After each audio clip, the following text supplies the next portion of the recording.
I'm a 32-year-old baker named Ariana who built Sweet Revival Bakery with nothing but determination and flour-dusted dreams. Growing up, my family never believed this passion could become my career.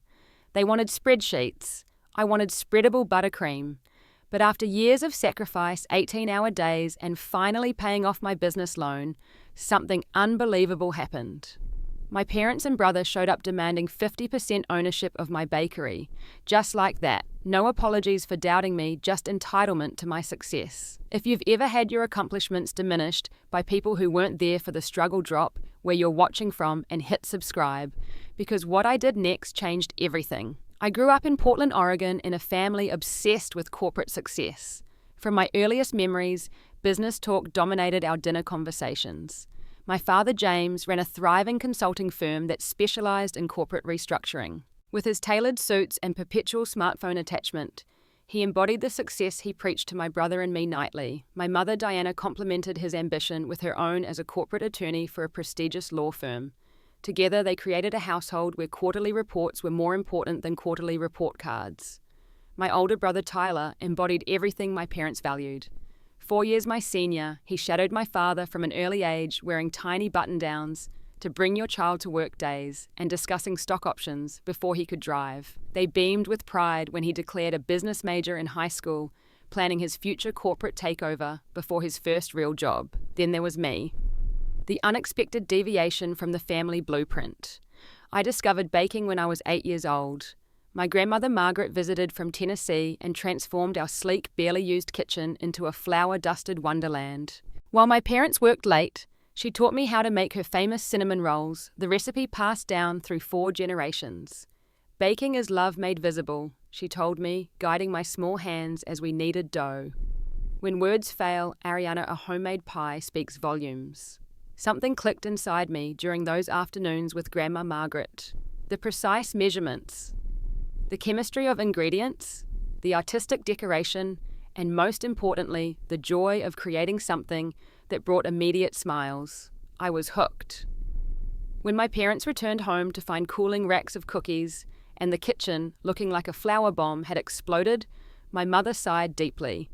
This is why we have bakeries, Ariana, so our kitchen doesn't become one. My father nodded absently, already checking emails on his phone. Just make sure it's cleaned up before our dinner meeting tomorrow. That set the tone for the next decade. My passion for baking was tolerated as a cute hobby that would eventually give way to serious aspirations. Each birthday brought business-oriented gifts, a calculator. Instead of the stand mixer, I wanted business books. Instead of baking ones, a laptop for schoolwork. Instead of the professional cake decorating kit I'd circled in catalogs. When I was 16, I secretly entered the Portland Youth Baking Competition with my grandmother's apple spice cake recipe that I'd modified with a maple bourbon glaze. The morning of the competition, I told my parents I was studying at a friend's house. I'm presenting my cake at 2 o'clock, I said, hoping against hope. It would mean a lot if you could come see it. My father barely looked up from his newspaper. We have the Hendersons coming over to discuss their portfolio today. Your brother will be sitting in to learn the ropes. Maybe next time, sweetie, my mother added, checking her watch. Tyler's future clients will be there. I won first place that day. No one from my family saw my proud moment on stage, medal in hand. My high school home economics teacher, Mrs. Winters, took photos and bought me a celebration ice cream afterward. You have a gift, Ariana, she said. Don't let anyone tell you otherwise. When college application time arrived, the tension reached a breaking point. I wanted to attend culinary school with a focus on pastry arts. My parents refused to consider it. We're not spending $50,000 for you to learn to bake cookies, my father declared during a particularly heated dinner discussion. That's not a career path, that's a hobby. Your brother is on track to graduate summa cum laude in business administration, my mother added. He's already lining up interviews with top firms. Tyler sat quietly, a smug expression barely concealed as he pushed food around his plate. The compromise was brutal but necessary. I would get a business degree at my parents' chosen university, and they would allow me to take weekend baking classes at a local culinary centre. It wasn't ideal, but it gave me breathing room to develop my skills while keeping temporary peace. Those college years gave me my first real taste of independence. While my business classes bored me to tears, I excelled in them, applying everything I learned to my secret future bakery plans. Accounting principles became tools for ingredient cost analysis. Marketing strategies transformed into ideas for promoting unique flavor combinations. Every assigned business plan I created was disguised as generic retail, but was actually a bakery blueprint. Meanwhile, my weekend classes became my sanctuary.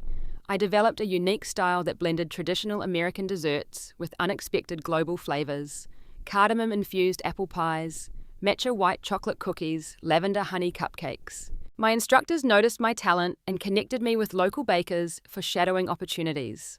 When graduation arrived, my family threw a party celebrating my business degree.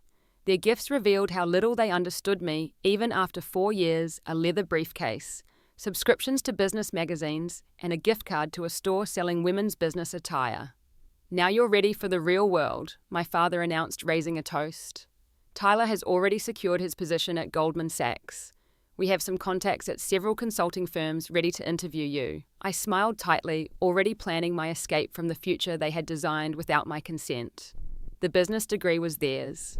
What I would do with it would be entirely mine. After graduation, I reluctantly took an entry-level position at a marketing firm, partly to please my family, but mostly to start saving money for my real dream. The corporate world was exactly as soul-crushing as I had feared. Grey cubicles, fluorescent lighting that gave me daily headaches, and colleagues whose passion had been slowly extinguished by routine and office politics. My tiny apartment became my testing ground. After 9-hour workdays, I would bake until midnight, perfecting recipes and photographing my creations. I started bringing treats to the office, watching as my coworkers' eyes lit up with each new offering. "These raspberry dark chocolate brownies are incredible," my cubicle neighbor Stephanie declared one day. "You should sell these." That casual comment sparked an idea. I created simple business cards reading "Ariana's Custom Bakes" and started taking small orders from colleagues. Word spread through the office, then to other floors, then to neighboring businesses in our downtown building. Soon I was spending every evening and weekend filling orders, my kitchen transformed into a miniature production line. I developed signature items that quickly gained local fame. My morning revival cinnamon rolls, infused with orange zest and cardamom homecoming apple hand pies, with the maple bourbon glaze that had won me that high school competition, and midnight comfort cookies with dark chocolate sea salt and unexpected warming spices. Each creation told a story often inspired by my grandmother's base recipes, but transformed by my own culinary voice. The side hustle was thriving when the disaster struck. My manager called me into his office one Tuesday morning, a stern expression on his face and a familiar pink bakery box on his desk. "Ariana, would you like to explain why you're running a commercial food business without proper licensing while being employed full-time here?" Someone had reported me. I suspected Darren from accounting, who had recently been passed over for a promotion and had been eyeing me suspiciously since I declined his dinner invitation. I received a formal warning and was told in no uncertain terms to cease all baking operations immediately or face termination. That evening, I called my parents, hoping for support, or at least understanding. "Well, of course they reprimanded you," my father said dismissively. "It's unprofessional and probably illegal. Consider this a wake-up call to focus on your actual career." The breaking point came that weekend during a family dinner. Tyler was visiting from New York, and my parents fawned over his tales of Wall Street success. When conversation reluctantly turned to me, I mentioned I was considering legitimate ways to pursue my baking business. Tyler laughed, nearly choking on his wine. "Still playing with cupcakes, huh?" Some things never change. My mother patted my hand condescendingly. "Honey, it's time to grow up. Your brother is already making 6 figures and being considered for a junior partnership."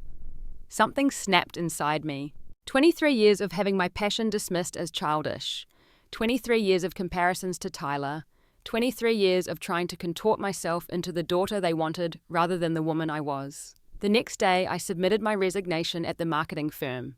When I called my parents to inform them, my father's reaction was nuclear. "You're throwing away a perfectly good career for a pipe dream. No one makes a living baking cookies, Ariana."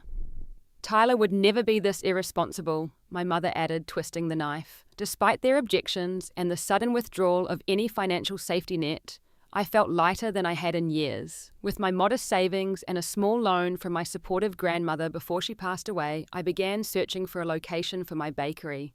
Reality hit hard when I saw what was available in my price range: a tiny, dilapidated former sandwich shop in an unfashionable neighborhood far from downtown Portland. The space had water damage, outdated fixtures, and an oven that looked older than I was.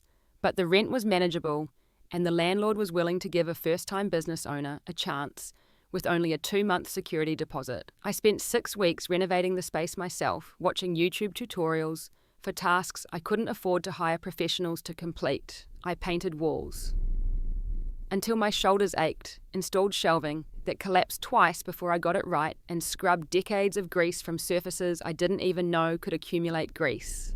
My grand opening of Sweet Revival Bakery featured a hand-painted sign after 3 failed attempts, a display case filled with my signature items, and a knot of anxiety so tight in my stomach I could barely breathe. None of my family members showed up despite my invitations. My father sent a terse text, "Good luck with your little shop."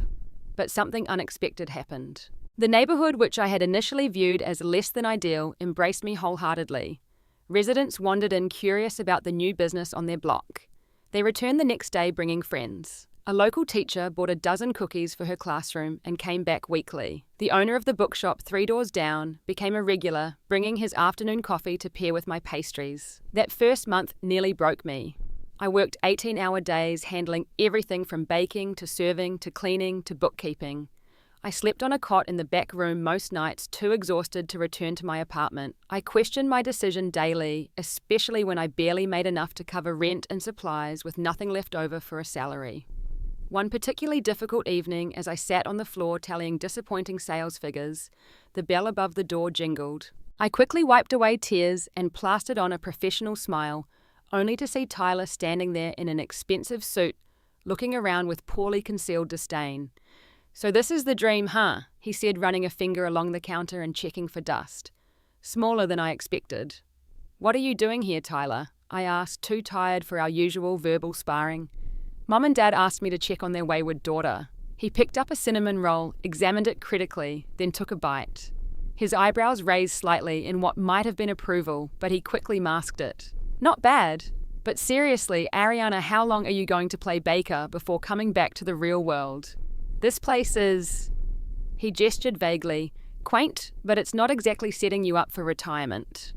He left without buying anything and later reported back to my parents that I was going through a phase and would come crawling back to corporate America within 3 months. Decas.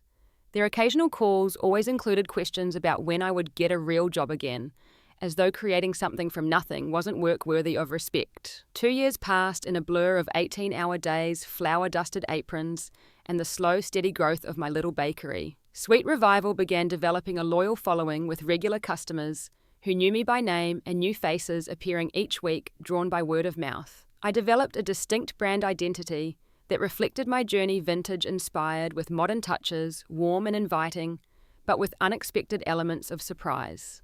The logo featured a phoenix-like bird rising from a whisk, symbolizing the revival of both traditional baking and my own spirit. The walls, once dingy and water-stained, now glowed with warm golden tones and hand-painted botanical illustrations of the herbs and spices featured in my recipes.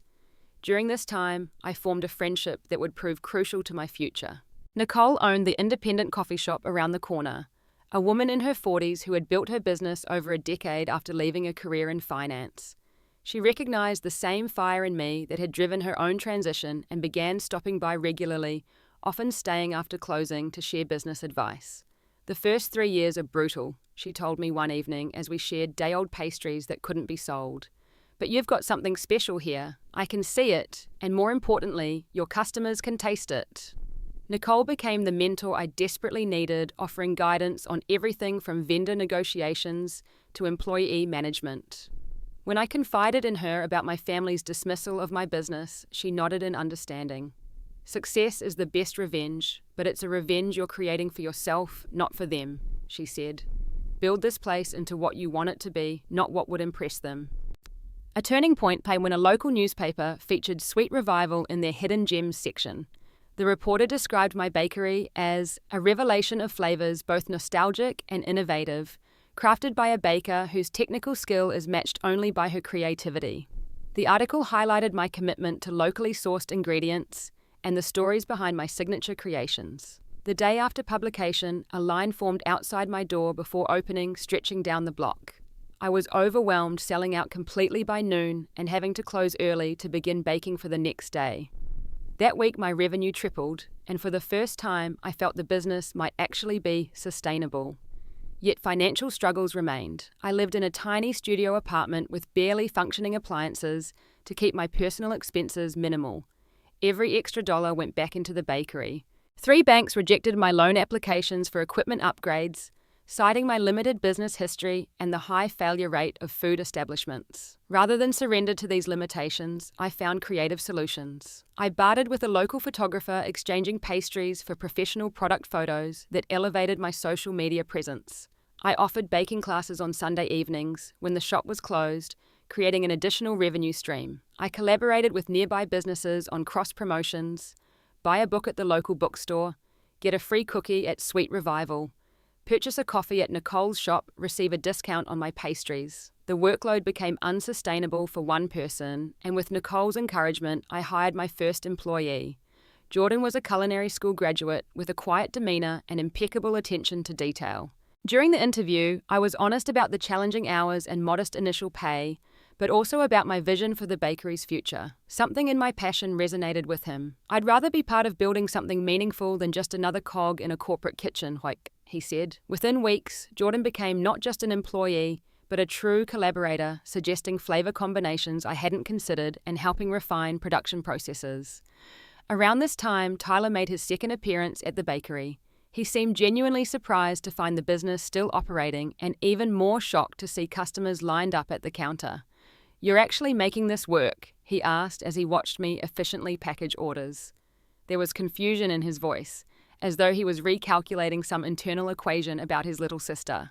"Against all odds and without any family support," I replied, keeping my tone light despite the heaviness behind the words. "Did Mom and Dad send you to check if I've failed yet?" He had the decency to look slightly embarrassed.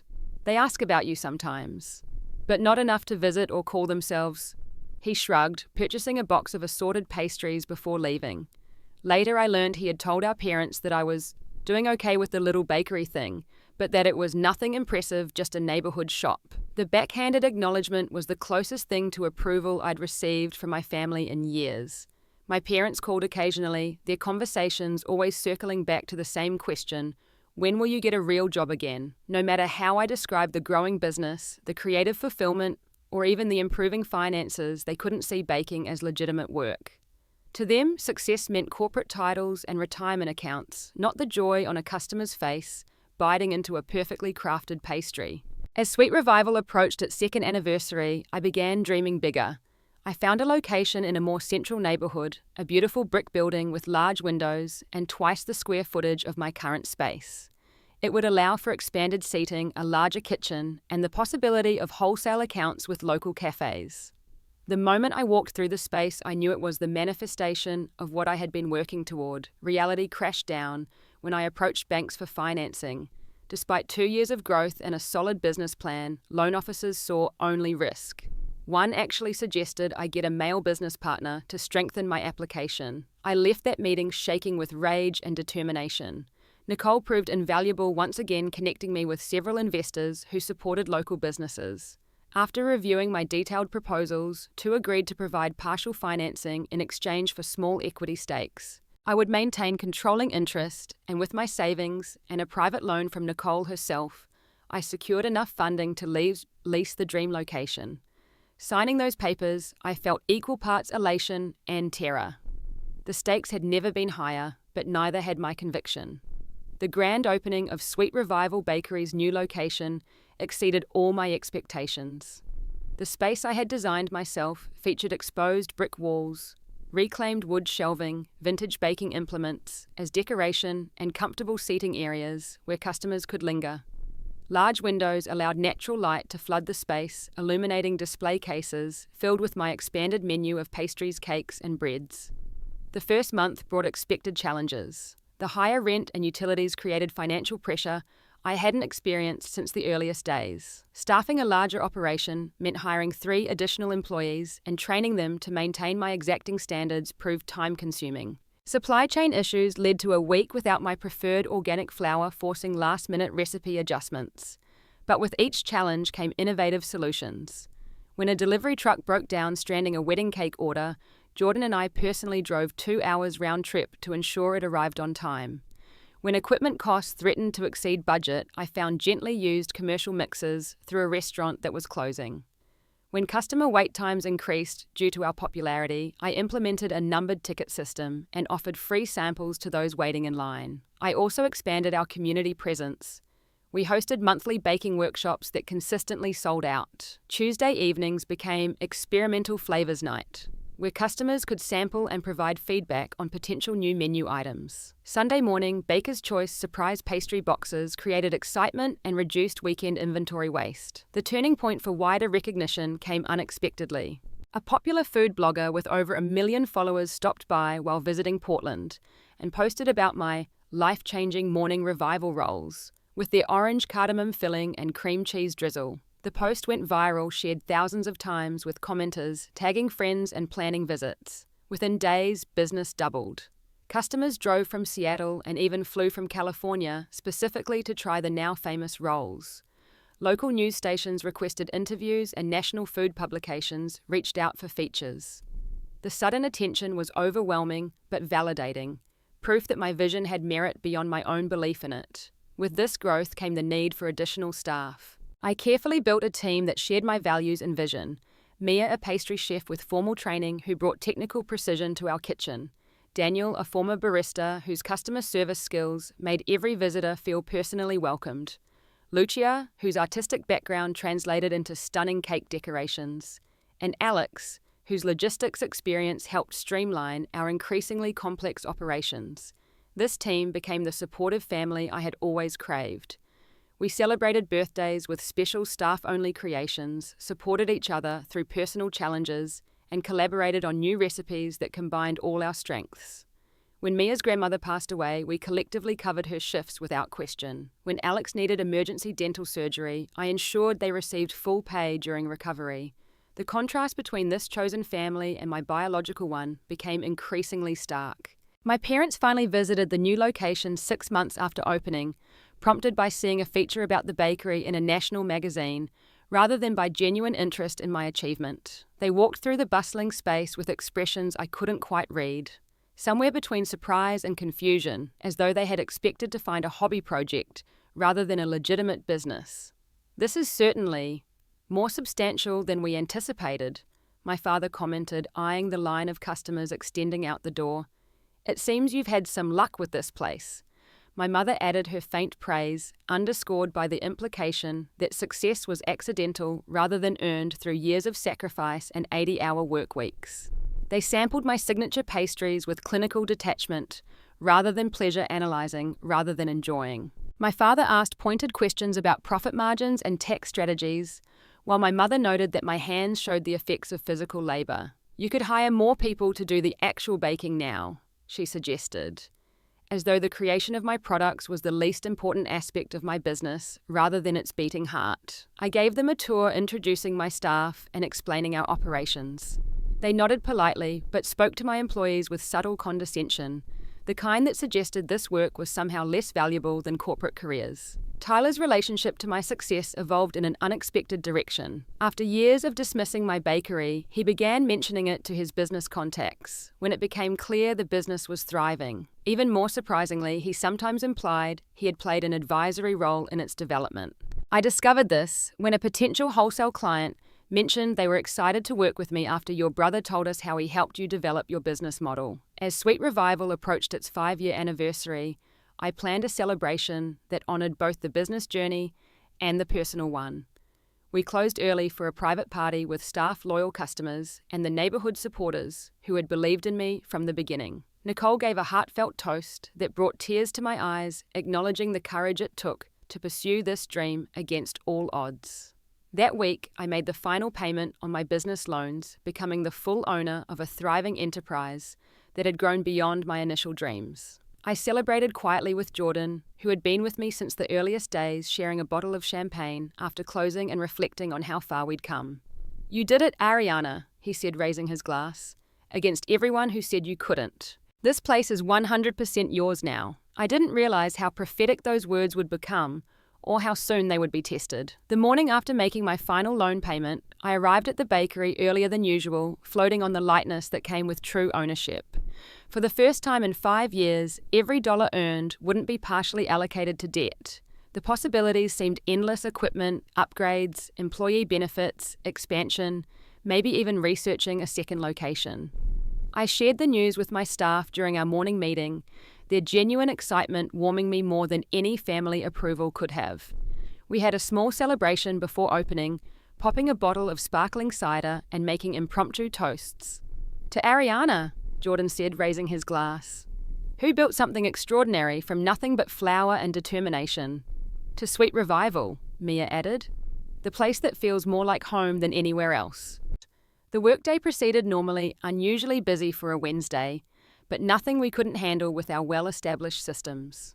I was in the back office reviewing supplier orders when Daniel knocked on my door around 2 o'clock. "Ariana, your family is here. All of them." The phrasing sent a chill down my spine. In 5 years, my parents had visited exactly once, and Tyler's appearances were rare and brief. "All of them" suggested a purpose beyond a casual drop-in. I took a deep breath, smoothed my flour-dusted apron, and walked into the front of the bakery. My parents and Tyler stood near the counter, dressed in business attire that seemed jarringly formal amid the warmth of the bakery. My father checked his watch impatiently, while my mother surveyed the space with a calculating gaze. Tyler's expression was a mixture of confidence and something else I couldn't quite identify. "This is a surprise," I said, maintaining a professional tone despite my unease. "What brings all of you here together?" My father gestured toward the seating area. "We should talk privately. Family business." I led them to a corner table, nodding reassuringly to my concerned staff. The awkward small talk began immediately, questions about business volume and customer demographics that felt more like an audit than genuine interest. "The place looks good," my father finally said, after exhausting his repertoire of superficial questions. "You've done well for yourself with this bakery situation." Before I could respond to the backhanded compliment, he shifted into what I would later recognize as a rehearsed speech. "We've been discussing the family's business portfolio diversification. Given the current economic climate, food service establishments with established local followings represent a sound investment opportunity." I stared at him, translating the corporate jargon. "You want to invest in my bakery, now after 5 years of zero support or interest?" My mother jumped in smoothly. "What your father is trying to say is that we're proud of what you've built here, Ariana. It's become clear that your business acumen, combined with your baking hobby, has created something with real potential." The deliberate minimization of my culinary skills as a hobby, despite the evidence of my success surrounding us, made my jaw clench. But I remained silent, waiting for the real purpose of this visit.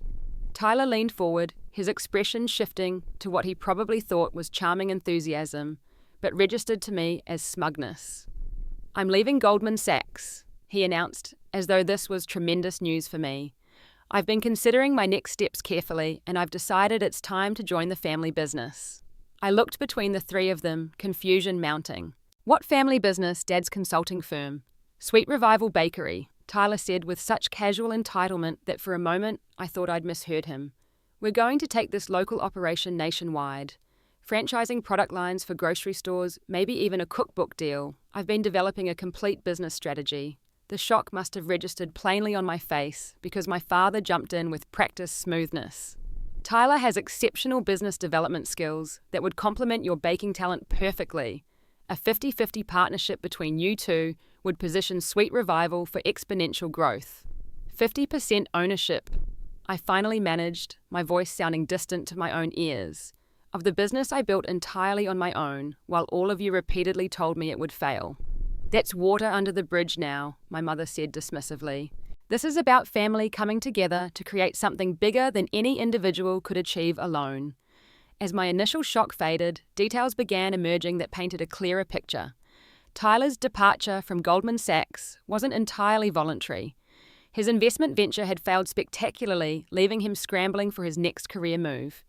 Rather than admit defeat or start from scratch, he had convinced our parents that my bakery represented a convenient opportunity. My mother employed every emotional manipulation tactic in her considerable arsenal, from guilt, family supports family Ariana, to subtle threats about my grandmother's legacy, she would want us all working together, to outright revisionist history, we always believed in your potential. My father focused on financial arguments, pulling out spreadsheets he'd prepared that outlined projected growth under Tyler's guidance, conveniently ignoring that I'd achieved remarkable growth already without his expertise. He criticized aspects of my current operation with surgical precision. Your pricing structure lacks optimization. Your social media strategy is rudimentary at best. Your expansion model is unnecessarily conservative. Throughout their presentation, Tyler nodded along, occasionally interjecting with his own critiques and grandiose visions. We'll need to streamline the menu, he said casually. Focus on the top-selling items that can be standardized across all locations. All this artisanal variability is inefficient.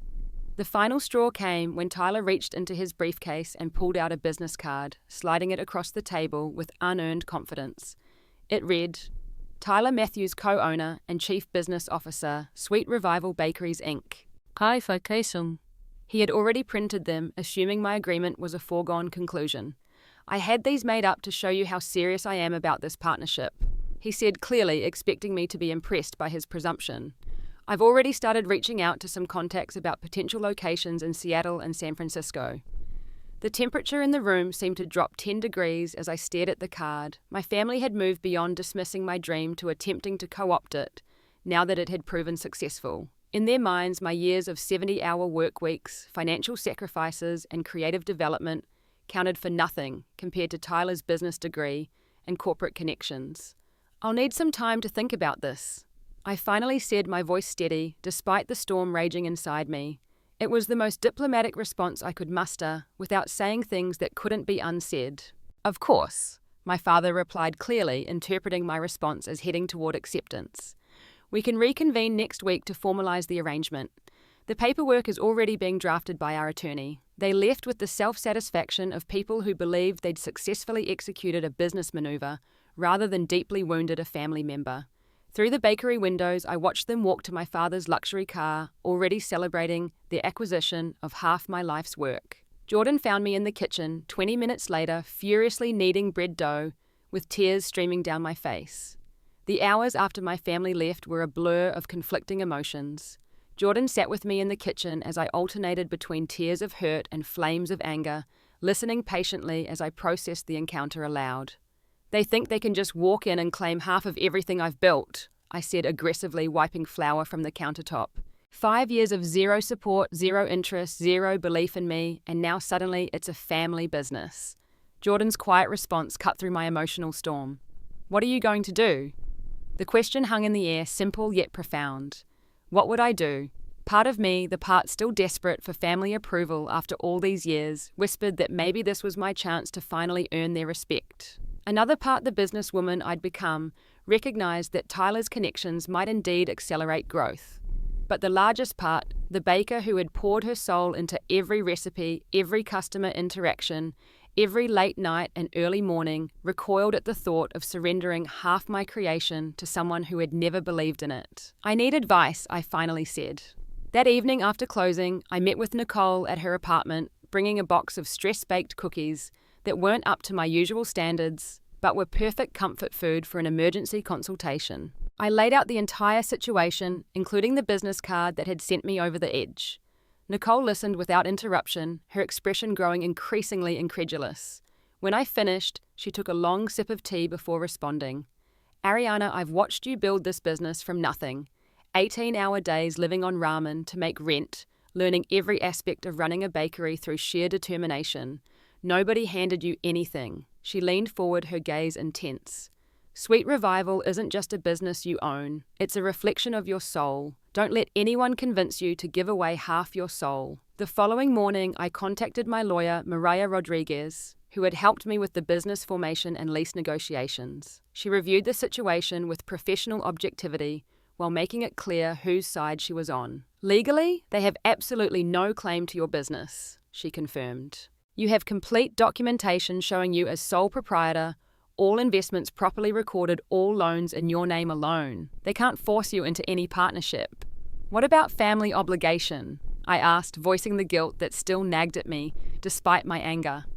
Maria's response was firm but compassionate. Obligation goes both ways. Where was their obligation to support you? When you were starting out? Family businesses are built together, not claimed after all the hard work is done. Armed with legal clarity, I spent the next 2 days in deep reflection, reviewing the entire history of my relationship with my family. Every dismissed dream, every comparison to Tyler, every backhanded compliment about my little bakery. I realized that what they were proposing wasn't a partnership, but an appropriation. I also reviewed the past 5 years of Sweet Revival's journey, documented in my meticulous records. Every loan payment, every 18-hour day, every recipe development session, every customer relationship carefully nurtured. I had built something authentic that resonated with people, not because it was designed by corporate strategy, but because it came from genuine passion. By the time my family returned for our scheduled meeting, I had reached a clarity that felt like emerging from fog into brilliant sunshine. I arranged for the bakery to close early, asking my staff to leave except for Jordan, whose steady presence I requested as moral support. My parents and Tyler arrived exactly at the appointed time, my father carrying a leather portfolio that undoubtedly contained partnership agreements awaiting my signature. Their confident expressions suggested they had spent the intervening days planning their takeover of Sweet Revival, rather than considering the audacity of their proposal. "We're excited to get started on this new chapter," my father began without preamble, as they settled at the same corner table. "Tyler has already lined up meetings with potential investors for the expansion." I remained standing, a deliberate choice that subtly shifted the power dynamic. On the table before them, I placed a carefully prepared folder containing documents that told the true story of Sweet Revival. "Before we discuss any future plans, I'd like to review the history of this business," I said, my voice steadier than I had anticipated. "This is a complete record of Sweet Revival's journey." I opened the folder, displaying the initial business plan that had been rejected by multiple banks, the personal loan documents showing the financial risk I had shouldered alone, and photographs documenting the transformation of the original dilapidated location through my own labor. This section shows every loan payment I made over 5 years, often at the expense of personal comfort. I continued turning pages to reveal meticulous financial records. Here are the 60-hour weeks documented in my time logs. Here are the recipes I developed through hundreds of test batches. Here are the customer relationships I built one conversation at a time. My father glanced at the documents with growing impatience. Yes, you've worked hard. No one's disputing that. But now it's time to take things to the next level with proper business guidance. "I'm not finished," I said firmly. "This last section contains every email, text message, and note I received from my family regarding Sweet Revival over the past 5 years." I turned to these final pages, which were notably few and predominantly negative. Here's Dad calling it my little cookie hobby. Here's Mum asking when I'll get a real job. Here's Tyler telling his friends my bakery was just a phase I was going through. The uncomfortable silence that followed was broken by my mother's defensive response. "Families have disagreements, Ariana. We may not have understood your vision initially, but we're here now." "You're here now that the risk is gone and the business is profitable," I corrected her. "You're here because Tyler needs a new opportunity after his failure at Goldman Sachs." Tyler flushed at the direct reference to his situation. "That's not fair. I bring valuable expertise to the table." "Expertise in what exactly?" I asked. "Have you ever run a bakery? Developed recipes, managed food service staff, built customer loyalty in a competitive market, created something from nothing with your own hands?" He faltered, unused to being challenged by his younger sister. "I understand business scaling and brand development, things you need if you want to grow beyond this local operation." I took a deep breath, knowing my next words would permanently alter our family dynamic. "I've made my decision. Sweet Revival is not available for partnership. Not at 50%, not at 5%. This business was built through my vision, my labor, and my persistence, despite repeated discouragement from all of you. I will not surrender any ownership to people who didn't believe in it until it proved successful." The stunned silence that followed quickly gave way to a barrage of reactions. My father's face reddened with anger. My mother's expression hardened into wounded disappointment, and Tyler looked genuinely shocked that his entitlement had been challenged. "If you want to be part of Sweet Revival, you're welcome to apply for positions like any other candidate," I continued. "Starting positions pay $15 an hour, plus shared tips. Baking experience preferred but not required for front-of-house roles. employee ownership opportunities are considered after 3 years of demonstrated commitment. My father slammed the portfolio shut. This is absurd. We're offering you access to capital connections and expertise that would take your little bakery national, and you're responding with this ingratitude. Ingratitude. The word hit a nerve. Was it grateful when you dismissed my passion for 20 years? Was it grateful when you compared me to Tyler at every opportunity? Was it grateful when you claimed half my life's work without acknowledging the journey it took to create it? My mother attempted a different approach, her attorney skills shifting to emotional leverage. We're your family, Ariana. Doesn't that count for anything? It should have counted when I was struggling to get loans.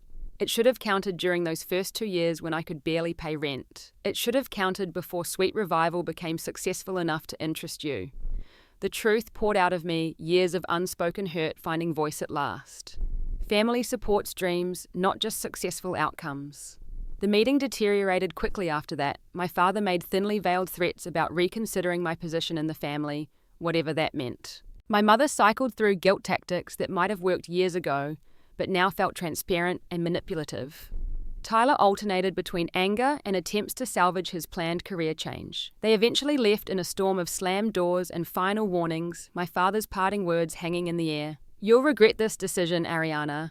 Nobody succeeds alone. As their car pulled away, Jordan placed a supportive hand on my shoulder. For what it's worth, I think you just proved him wrong. You already have succeeded alone. The immediate aftermath brought a complex mixture of emotions. Liberation paired with grief, pride alongside doubt, relief mingled with fear. Had I just destroyed my family relationships beyond repair? Was standing my ground worth the potential cost? The entrepreneur in me recognized it as the right business decision, but the daughter in me mourned what could have been if my family had approached me with respect rather than entitlement. That night, I called the only person who might understand both sides of my conflict. My grandmother's sister, Aunt Phyllis, had always been supportive from afar, sending encouraging cards when I opened the bakery and occasionally checking in on my progress. You did what you had to do, honey, she said after hearing the full story. Margaret would be so proud of you, not just for the bakery's success, but for valuing yourself enough to protect what you've built. Those words became my anchor in the difficult weeks that followed. My parents' threats manifested in small ways I was pointedly not invited to. Thanksgiving dinner, family friends suddenly became cold when I encountered them, and Tyler spread his version of events among mutual acquaintances, casting himself as the wronged party. Yet alongside this painful estrangement, I discovered unexpected support. My staff rallied around me, some having overheard portions of the confrontation. Customers who picked up on my subdued mood offered kind words and extra tips. Nicole checked in daily, providing both emotional support and practical business advice for moving forward independently. That holiday season was my first completely estranged from my biological family, a reality that hit hardest during traditional gathering times.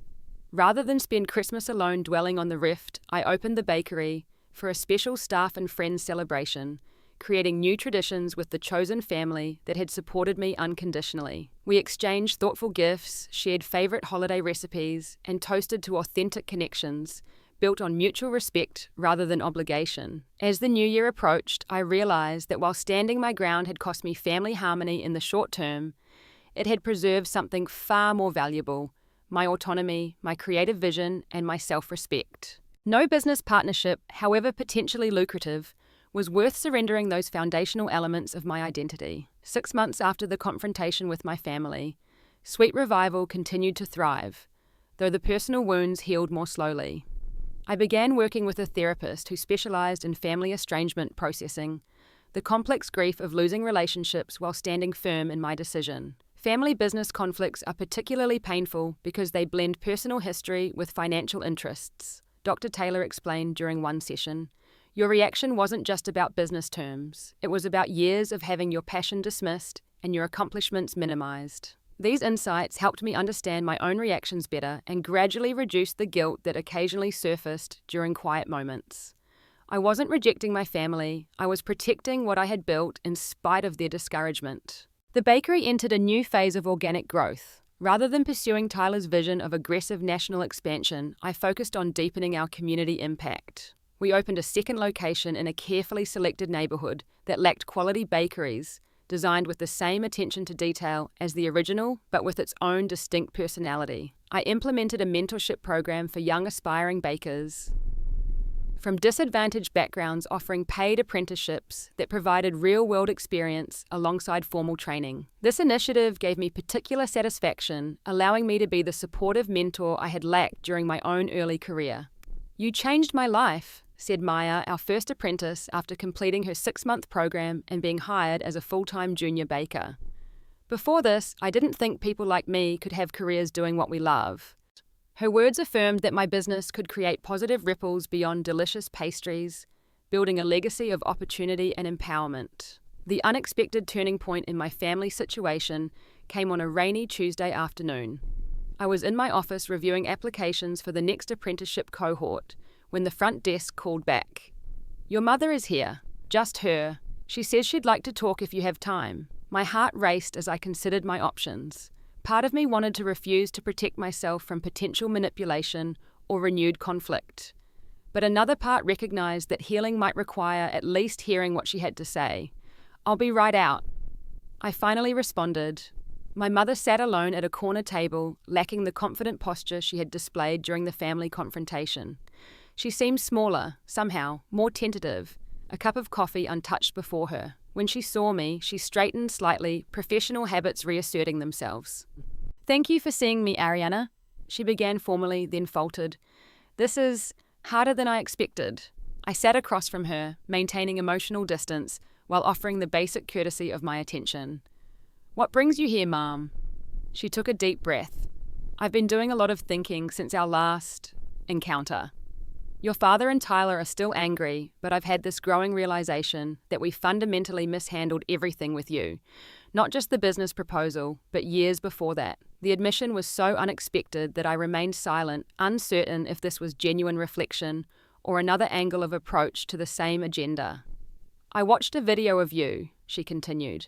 "A customer posted it online. You were explaining the story behind your grandmother's apple spice cake recipe. The way you spoke about baking with such knowledge and passion." She shook her head slightly. "It made me realize we never really saw you, Ariana. We were so focused on what we thought success should look like that we missed the extraordinary person you actually are." Tears formed in her eyes, something I had rarely witnessed throughout my childhood. "I'm not asking for forgiveness yet or for any role in your business. I'm here because I owe you an apology that's 20 years overdue. We should have supported your dream from the beginning. We should have celebrated your talent instead of dismissing it." The conversation that followed was unlike any we'd ever had, raw, honest, and occasionally painful. My mother acknowledged specific instances where she had prioritized Tyler's achievements over mine, admitted to projecting her own career values onto me without considering my different strengths, and expressed genuine regret for the years of undermined confidence her attitudes had caused. "I can't change your father's mind, and Tyler is still processing his own situation," she said toward the end of our talk. "But I'd like the chance to know the real you, not the daughter I tried to mold you into being, if you're willing." The reconciliation process was slow and cautious. We began with monthly coffee meetings on neutral ground, gradually rebuilding trust through consistent respect rather than grand gestures. I maintained clear boundaries about business discussions, and she respected them asking questions about my work from genuine curiosity rather than evaluation. Over time, she began to understand the complexity and creativity involved in running a successful bakery. She attended a customer appreciation event as an observer, witnessing the community I had built and the impact of my business beyond its balance sheet. For the first time, I saw pride in her eyes that wasn't qualified by comparisons or conditions. My father remained distant, occasionally sending stiff birthday and Christmas cards, but maintaining that I had rejected the family's help out of stubbornness. Tyler and I had one brief, unsuccessful attempt at reconciliation that ended when he suggested he still had valuable input about my business model. Some relationships I was learning could only heal with significant changes on both sides. 1 year after the confrontation, I reflected on how much had changed both professionally and personally. Sweet Revival had expanded thoughtfully with 2 successful locations and a small wholesale operation supplying select cafes with signature items. My management team had grown to include individuals whose diverse skills complemented each other, creating a sustainable operation that no longer required my presence 18 hours a day. More importantly, I had developed a genuine business partnership based on mutual respect and complementary talents.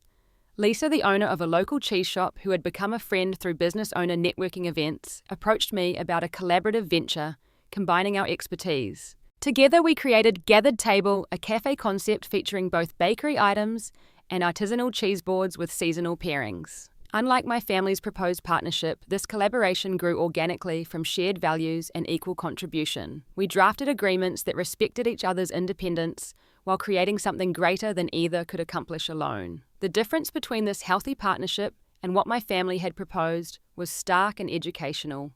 The opening ceremony for Sweet Revival's second location perfectly encapsulated my journey. My mother attended as an invited guest, not as an entitled owner. She watched from the crowd as I cut the ribbon and gave a speech thanking those who had truly supported the business throughout its evolution. The apprentices from our mentorship program served specially created pastries, embodying the legacy I hoped to build.